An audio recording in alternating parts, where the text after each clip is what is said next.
The White House just moved up the deadline for federal agencies to drop quantum vulnerable encryption.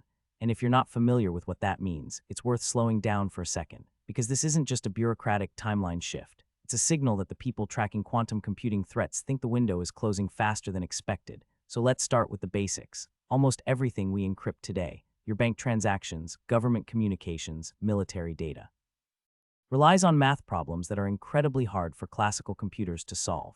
The kind of encryption we use assumes that cracking it would take a conventional computer millions of years.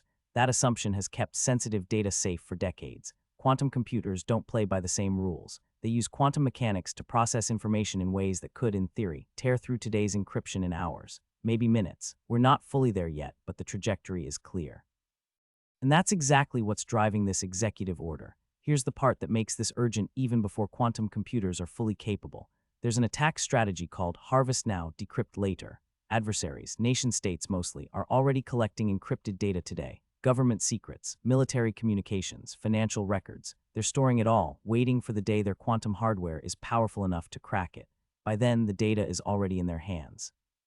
The decryption is just a matter of time. That means the threat isn't just future tense. It's already in motion. And that's why the US government isn't waiting for quantum computers to mature before acting. Post-quantum cryptography is the answer the security world has been building toward. These are encryption algorithms designed from the ground up to resist attacks from both classical and quantum computers. The National Institute of Standards and Technology, NIST, spent years reviewing and testing candidates. In 2024, they finalized the first official post-quantum encryption standards. The work is done. The tools exist. Now it's about actually switching over. And switching over is where it gets complicated. Federal agencies don't run on a single system. They run on thousands of legacy systems, some of them decades old. Updating cryptographic infrastructure across all of that takes time, budget, coordination, and a lot of careful testing. You can't just flip a switch. The original federal timeline gave agencies until 2035 to complete the migration. That felt like enough runway, but the executive order just shortened that deadline significantly. The message from the White House is essentially, we don't have that much time, and we can't afford to move at a comfortable pace anymore.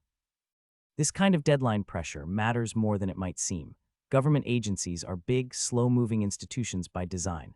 Without a hard deadline and real consequences, these migrations tend to drift. They get pushed to the next budget cycle, then the next. A shortened deadline with executive authority behind it forces prioritization in a way that guidance documents simply don't. The order also calls out the national security dimension directly. Frames the failure to adopt post-quantum cryptography not as a technical shortcoming, but as a genuine risk to national security. That framing matters because it elevates the priority level across the entire federal apparatus. Agencies that might have treated this as an IT infrastructure project now have to treat it as a security imperative. And it's not just about the federal government. A lot of critical infrastructure in the US, power grids, financial systems, hospitals, relies on the same cryptographic standards the government is now racing to replace. When federal agencies move, it tends to pull private sector adoption along with it. Standards shift, contracts get rewritten, vendors update their products. The ripple effect is real. For most people, this all happens in the background. You won't notice when your bank or your government portal switches to a post-quantum algorithm. The experience looks identical. The protection underneath is fundamentally different, but that invisibility is kind of the point. Good cryptography is infrastructure. You only notice it when it fails. And the whole goal here is to make sure it never fails in the quantum era before we've made the transition. There are still open questions. Not every agency will hit the new deadline. Some legacy systems are so deeply embedded that replacing their cryptographic layers is a years-long project on its own.